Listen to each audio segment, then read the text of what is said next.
মাঝখান থেকে সরে যান, মাঝখান থেকে সরে যান সবাই।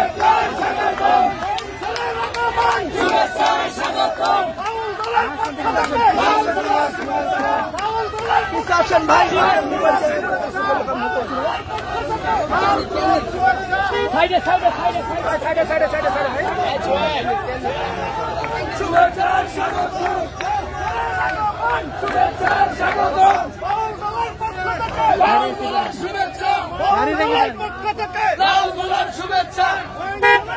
সরেন না আপনারা,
পাবে না।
সবাই সরেন, সবাই সরেন।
আপনারা নতুন প্রজন্মের আমি জায়গা বাইরে দেখতে পাচ্ছি নিচে দিন রহমানের কার্যক্রম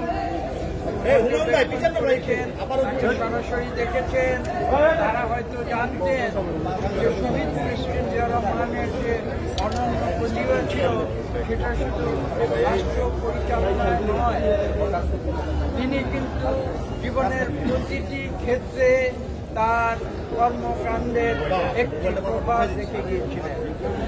আপনারা আজকে নতুন প্রজন্ম অনেকেই হয়তো জানেন না, আমি সেটা নতুন করে বলছি।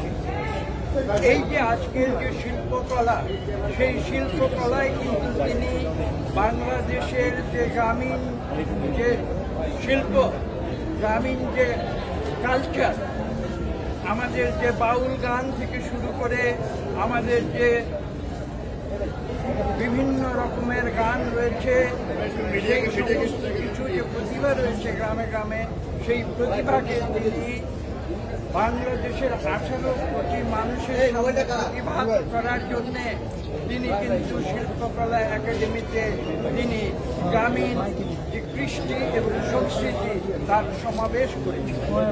তিনি গ্রামান্তর থেকে গায়কদের যারা বাদক তাদেরকে এনে এখানে জাতীয় পর্যায়ে অনুষ্ঠান করেছিলেন। তার কারণ কি, শহীদ প্রেসিডেন্ট জিয়া রহমান জানতেন যে কালচার এমন একটি অস্ত্র, যেই অস্ত্র দিয়ে সারা পৃথিবীতে কথা বলা যায়, সেখানে ভাষা লাগে। ভাষার যে একটা বাধা রয়েছে, একজন মানুষ আরেকজন মানুষের সঙ্গে কমিউনিকেট করার জন্য যদি আমি বাংলা ভাষায় কথা বলি, ইংরেজ সেটা বুঝতে পারবে না। কিন্তু আমি যদি বাংলা ভাষায় গান দিয়ে কথা বলি, আমি যদি আমার সংস্কৃতি এবং কৃষ্টির মাধ্যমে কথা বলি, সেই কথা কিন্তু সব মানুষ বুঝতে পারে। এটাই হচ্ছে শহীদ প্রেসিডেন্ট জিয়া রহমানের বিশেষ।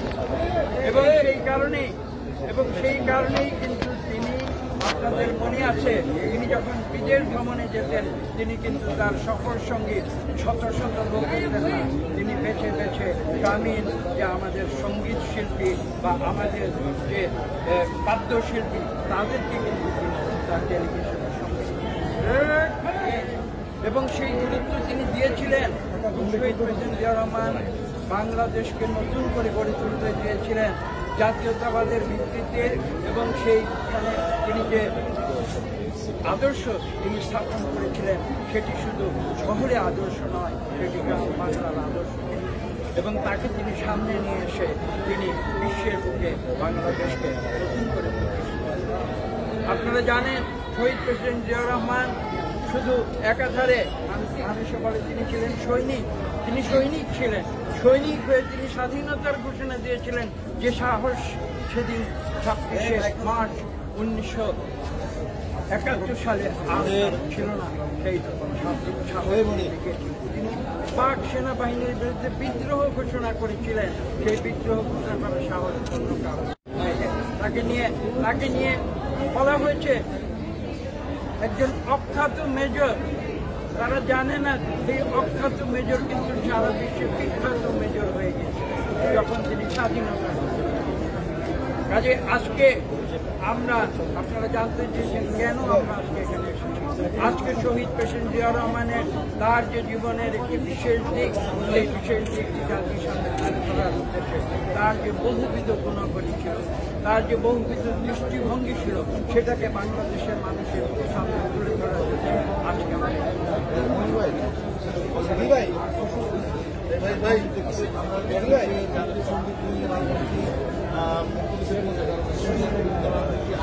মাইক্রোফোনগুলো সবার একটু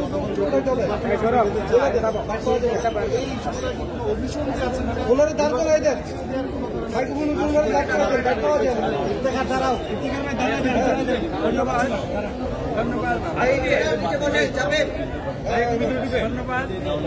আজকে যে বিষয়টি সম্বন্ধে আপনারা জানতে চেয়েছেন, সেটা সম্বন্ধে বাংলাদেশের সব মানুষ আপনার প্রশ্নের উত্তর আমি কি দিলাম বা না একটু ডাউন করেন। আপনার প্রশ্নের উত্তর বাংলাদেশের মানুষ কি জানে বা না জানে সেটাই হতে কাজে আমি অতীতেও বলেছি একটি কথা, বাংলাদেশ সৃষ্টি হয়েছিল গণতন্ত্র। পাকিস্তানের অবকাঠামোর ভিতরে গণতন্ত্র হতে পারে কালীন পূর্ব পাকিস্তানের বলেই তারা গণতন্ত্রের আন্দোলনে নেমেছে।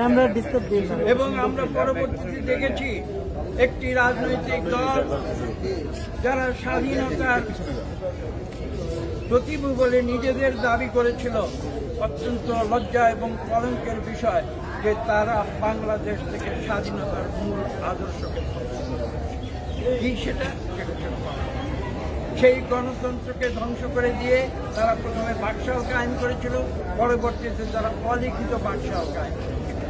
বাংলাদেশের মানুষ সেটা করেনি এবং করেনি বলেই 2024 সালের 5ই আগস্ট সেই স্বৈরাচারী সরকারকে এই দেশ থেকে বাংলাদেশের মানুষের ঘৃণার পরিস্থিতিতে পালিয়ে যেতে পারে। আজকে আপনি যে প্রশ্নের উত্তর দিয়েছেন এর উত্তর আমরা স্বাধীনতায় বিশ্বাস করি বাংলাদেশের, আমরা বাংলাদেশের শহীদ প্রেসিডেন্ট জিয়া রহমান বিএনপির প্রতিষ্ঠাতা সভাপতি চেয়ারম্যান, তিনি বাংলাদেশের গণতন্ত্রের জীবন কাজে আজকে আমরা গণতন্ত্রের জন্য কাজ করে যাচ্ছি এবং সেই গণতন্ত্রকে বাংলাদেশের ফিরিয়ে আনতে হবে এবং সেটা আনতে হবে যত ব্যক্তিদেরকে আজকের জাতি একদলীয় শাসন যতই বলুন না তারা ক্ষমতা দেখাতে পারে কিন্তু তারা এবং সেই কারণে আমরা বিএনপি আমরা আপনারা জানেন আমরা প্রতিহিংসার রাজনীতিতে আমরা বিশ্বাস করি না এবং সেই কারণেই কিন্তু আমরা বলেছি যে আমরা বাংলাদেশে সকলের স্বাধীনতা চাই, কথা বলার স্বাধীনতা চাই, মিডিয়ার স্বাধীনতা চাই। আমি যদি আজকে আপনাদের পাশাপাশি করি বিগত 15 বছরে কি আপনাদের কথা বলার স্বাধীনতা ছিল না? তাহলে আজকে আমরা বিএনপি আমরা দেশে গণতন্ত্র ফিরিয়ে আনতে চাই যত দ্রুত সম্ভব এবং আমরা চাই সেটা করতে একটি মাত্র আমরা বলেছি একটি মাত্র পদ্ধতি রয়েছে, সেই পদ্ধতির নাম হচ্ছে আমার একটা প্রশ্ন আছে, সেটা হলো বাউল শিল্পীরা আমাদের দেশে কিন্তু অসংখ্য বাউল শিল্পী অবহেলিত এবং তাদের জন্য ভবিষ্যৎ কোনো পরিকল্পনা আছে কিনা? অত্যন্ত প্রাসঙ্গিক প্রশ্ন করেছেন, আপনাকে ধন্যবাদ। আমরা এই বাংলাদেশের পথে প্রান্তরে তৃণমূলে আমরা ঘুরে বেড়াই। আপনারা জানেন শহীদ প্রেসিডেন্ট জিয়া রহমানের একটি পদবী বাংলাদেশের পদবীর নাম ছিল রাখাল। শহীদ প্রেসিডেন্ট জিয়া রহমান বঙ্গভবনে বসে রাজনীতি করেন, তিনি রাজনীতি করেছিলেন বাংলার পথে প্রান্তরে মাঠে ঘাটে ফসলে নদী খাল চষে বেরিয়েছিলেন। তিনি খাল খনন করেছিলেন কার জন্য? বাংলাদেশের তৃণমূলের মানুষের জন্য, গ্রামের মানুষের জন্য। আমি একটু আগে উদাহরণ দিয়ে বলেছি তিনি বাংলাদেশের এই যে দেশজ শিল্প, এই যে বাউল গান বলুন, পল্লীগীতি বলুন, তাকে রাষ্ট্রীয় পর্যায়ে প্রতিষ্ঠিত করার জন্য ইনশাআল্লাহ এই বাউল গান তথা আমাদের পল্লীগীতি বলুন, গ্রামীণ সংস্কৃতি বলুন, আমাদের যে বাংলাদেশের যে মূল যে সংস্কৃতি, যেটা আমাদের ফসলের ক্ষেত্রে আমাদের নদীতে যেটা শত শত বছরের পরিক্রমায়, সেই শিল্পকে আমরা আগামীতে যদি জনগণ এই দেশ পরিচালনার দায়িত্ব আমরা এই শিল্পকে শুধু জাতীয় পর্যায়ে নয়, আমরা ইনশাল্লাহ আন্তর্জাতিক পর্যায়ে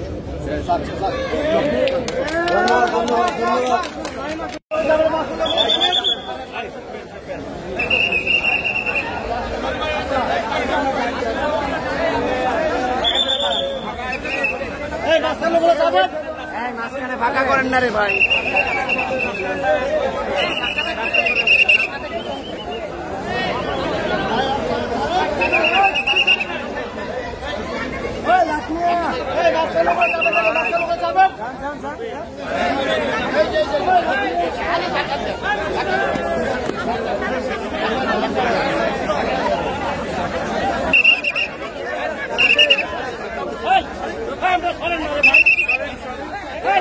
আমরা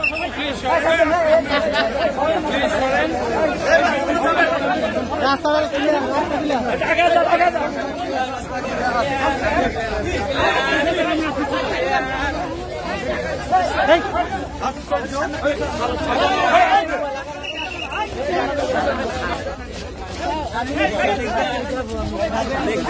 এই মাঝখানে গুলো পাবেন না ভাই। সামনে হারুন ভাই